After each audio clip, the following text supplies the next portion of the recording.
சந்தையில் எந்த பவர் பேங்கை வாங்கினா பார்க்கறதுக்கு ஒரிஜினல் மாதிரிலாம் தெரியல, ஆனால் அந்த வயர்லெஸ் சார்ஜிங் இருக்குது, அதனால நாங்கள் வாங்கியிருந்தோம். சார்ஜ் போட்டால் லைட் எரிஞ்சிட்டு உடனே ஆஃப் ஆகிடுது.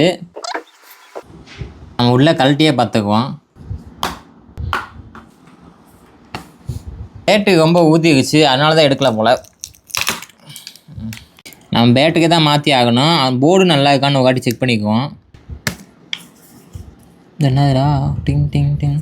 இந்த பவர் பேங்க்கில் வயர்லெஸ் சார்ஜர் நல்லா தான் இருக்குது, இந்த மதர் போர்டு நல்லா தான் இருக்குது, இந்த பேட்டரி தான் ஊதி இருக்குது. இந்த பேட்டரி ஊதி இந்த பிளாஸ்டிக்கை வந்து உடஞ்சி போய் கிடக்கு. ஒருவேளை உங்கள் பவர் பேங்க்கில் இந்த மாதிரி இருந்துச்சுன்னா பேட்டரி தான் போயிருக்குன்னு அர்த்தம். இந்த பவர் பேங்க் நாங்கள் 200 ரூபாய்க்கு தான் வாங்கியிருந்தோம். புது பேட்டரி வந்து 500 ரூபா வருது. இந்த காசுக்கு நாங்கள் புது பவர் பேங்காக வாங்கிக்கலாம். அதனால நம்ம போயிட்டு இதுக்கு செட் ஆகிற மாதிரி மொபைல் பேட்டரி கிடைக்குதான்னு பார்த்துட்டு இருக்கோம். 2 hours later.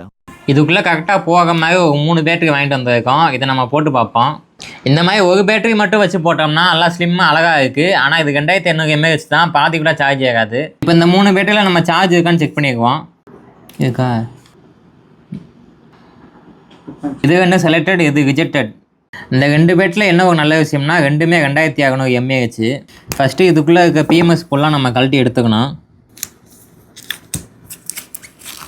2 போனையும் தனித்தனியாக கட் பண்ணி எடுத்தாச்சு. இப்போ நம்ம 2த்தையும் ஜாயின் பண்ணணும்.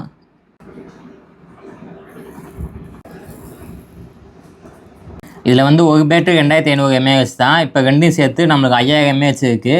இப்போ நம்ம 2த்தையும் ஜாயின் பண்ணியாச்சு. இப்போ நம்ம அதில் சால்ட்ரிங் பண்ணிக்குவோம். லாஸ்ட்டாக அந்த பேட்டரி நம்ம போர்டில் சால்ட்ரிங் பண்ணி விட்டுருக்கோம். அவ்வளோதான், வேலையெல்லாம் முடிஞ்சு. இப்போ நம்ம மாட்டிட்டு சார்ஜ் போட்டுட்டு யூஸ் பண்ணி பார்ப்போம்.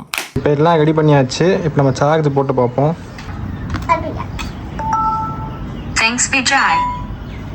ஆனால் ஐஃபோனில் ஒட்ட வச்சா மட்டும்தான் ஒட்டுது, மற்ற ஃபோனில் ஒட்ட வச்சா ஒட்ட மாட்டேங்குது.